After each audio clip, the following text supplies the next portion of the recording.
ലോകത്തിലെ ഏറ്റവും വലിയ സൈനിക ശക്തിയായ അമേരിക്കയും ആധുനിക ടെക്നോളജിയിലൂടെ ആയുധമേഖലയിൽ കരുത്താർജിച്ച ഇസ്രായേലും വളഞ്ഞുനിന്ന് ആക്രമിച്ചിട്ടും തലയുയർത്തി ചങ്കുറപ്പോടെ തെരുവിലിറങ്ങി നടക്കുന്ന ഇറാൻ ഭരണകൂടം ലോകജനതയ്ക്ക് മുമ്പിൽ വിസ്മയമാകുന്ന കാഴ്ചയാണ് ഇപ്പോൾ ദൃശ്യമാകുന്നത്.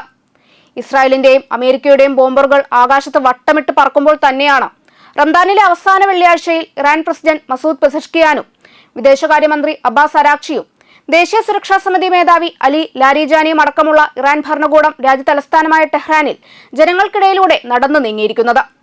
ഹോളിവുഡ് സിനിമകളെ പോലും വെല്ലുന്ന തരത്തിലുള്ള കാഴ്ചയായിരുന്നു അത്. ഇറാന്റെ നേതൃത്വം ഭൂഗർഭറകളിൽ ഭീതിയോടെ ഒളിച്ചിരിക്കുകയാണെന്ന അമേരിക്കൻ പ്രതിരോധ സെക്രട്ടറി പീറ്റ് ഹെസ്കത്തിന്റെ അവകാശവാദങ്ങളെ പരിഹസിച്ചാണ് സൈനികരുടെ പിന്തുണയില്ലാതെ തന്നെ ആളുകളോട് സംസാരിച്ചുകൊണ്ട് ഇറാന്റെ നേതാക്കൾ ടെഹ്റാന്റെ തെരുവുകളിലൂടെ നിർഭയം സഞ്ചരിച്ചിരിക്കുന്നത്. കാലിനെ പോലും അത്ഭുതപ്പെടുത്തിയ കാഴ്ചയായാണ് പല അന്താരാഷ്ട്ര മാധ്യമങ്ങളും ഈ ദൃശ്യത്തെ വിലയിരുത്തുന്നത്. ഇറാൻ നേതൃത്വവും അവിടുത്തെ ജനങ്ങളും മരണത്തെ ഭയപ്പെടാത്തവരാണ് എന്നതിന് ഇതിൽ കൂടുതൽ മറ്റെന്ത് തെളിവ് വേണമെന്ന് അമേരിക്കയിലെ മുൻ സൈനിക ഉന്നതർ തന്നെ ചോദിക്കുന്നു. തങ്ങളുടെ നേതാക്കൾ ജനങ്ങൾക്കിടയിൽ തന്നെയുണ്ടെന്നും നിങ്ങളുടെ നേതാക്കൾ എപ്സ്റ്റൈൻ ദ്വീപുകളിൽ ഒളിച്ചിരിക്കുകയാണോ എന്നും പരിഹാസത്തോടുകൂടി ഇറാൻ ദേശീയ സുരക്ഷാ സമിതി മേധാവി അലി ലാരിജാനി ചോദിച്ചുകൊണ്ടാണ് ഈ വീഡിയോ പുറത്തുവിട്ടിരിക്കുന്നത്. നിമിഷനേരം കൊണ്ട് ലോകമാകെ ഈ ദൃശ്യങ്ങൾ വൈറലാകുന്ന കാഴ്ചയാണ് സൈബർ ലോകത്ത് നിന്ന് കാണാൻ കഴിയുന്നത്. ആളുകളോട് സംസാരിച്ചും ജനങ്ങൾക്കൊപ്പം ചിത്രങ്ങളെടുത്തും അഭിവാദ്യം ചെയ്തും മുന്നോട്ടു പോകുന്ന ഇറാൻ നേതാക്കളുടെ ദൃശ്യമാണ് ലാരിജാനി പുറത്തുവിട്ട വീഡിയോയിലുള്ളത്. റാലിയിൽ പങ്കെടുത്തവർ അമേരിക്കക്കും ഇസ്രായേലിനുമെതിരെ മുദ്രാവാക്യങ്ങൾ വിളിച്ചും പലസ്തീന് പിന്തുണ പ്രഖ്യാപിച്ചുമാണ് നീങ്ങിയത്. ഈ മുദ്രാവാക്യങ്ങൾ പെസഷ്കിയാനും സംഘവും ആവേശപൂർവ്വമാണ് ഏറ്റുവിളിച്ചിരിക്കുന്നത്. ഇറാൻ തകർന്നു തരിപ്പണമായെന്നും കനത്ത ആക്രമണമാണ് നടന്നിരിക്കുന്നതുമെന്നുള്ള അമേരിക്കയുടെ വാദങ്ങൾക്കിടയിലാണ് പതിനായിരങ്ങൾ പങ്കെടുത്ത റാലി അതേ മണ്ണിൽ ഇറാൻ നടത്തിയിരിക്കുന്നത്. റാലിയിൽ പങ്കെടുത്ത ഇറാന്റെ ജുഡീഷ്യറി തലവനായ ഖോലം ഹുസൈൻ മൊസ്ഹാനിജയും മാധ്യമങ്ങളോട് സംസാരിക്കുന്നതിന്റെയും ദൃശ്യങ്ങളും ഇതിനകം തന്നെ പുറത്തു വന്നിട്ടുണ്ട്. നിലവിൽ ഇറാന്റെ ഭരണ ചുമതലയിൽ നിർണായക പങ്ക് വഹിക്കുന്ന 3 പേരിൽ ഒരാൾ കൂടിയാണ് മൊസ്ഹാനി.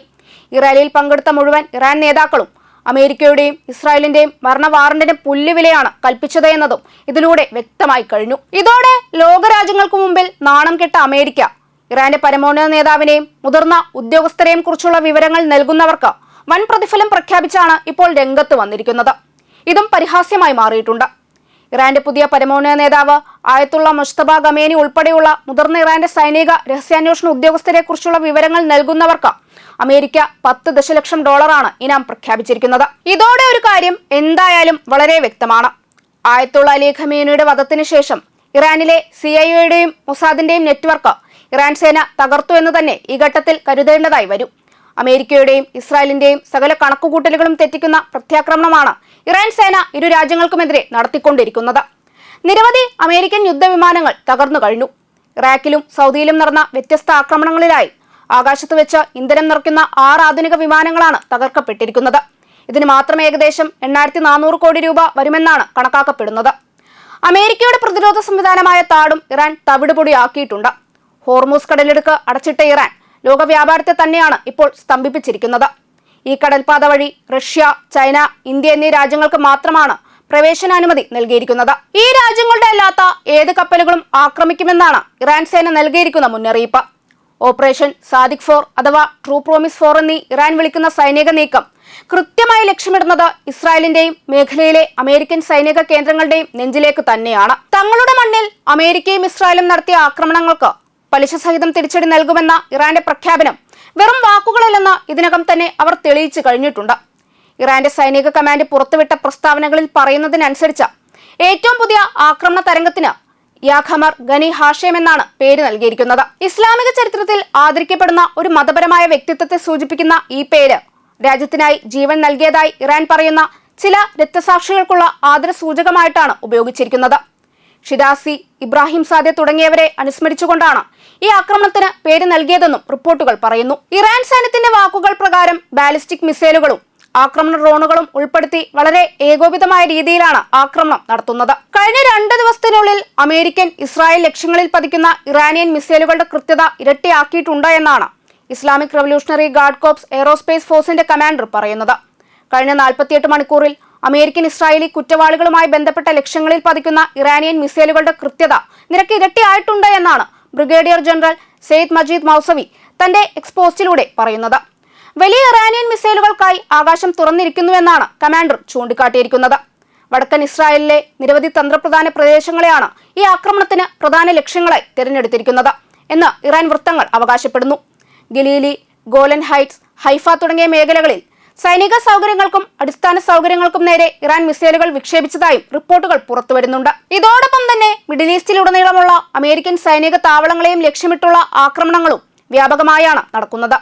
ഖരേന്ദ്രത്തിൽ പ്രവർത്തിക്കുന്ന ഖൈബർ ഷേക്കർ മിസൈലുകളും ദ്രാവക ഇന്ധനത്തിൽ ഖാദർ ബാലിസ്റ്റിക് മിസൈലുകളും ആയുധീകരിച്ച ഡ്രോണുകളും ഉപയോഗിച്ചാണ് അമേരിക്കൻ താവളങ്ങളിലേക്ക് ആക്രമണം നടത്തിയിരിക്കുന്നത്.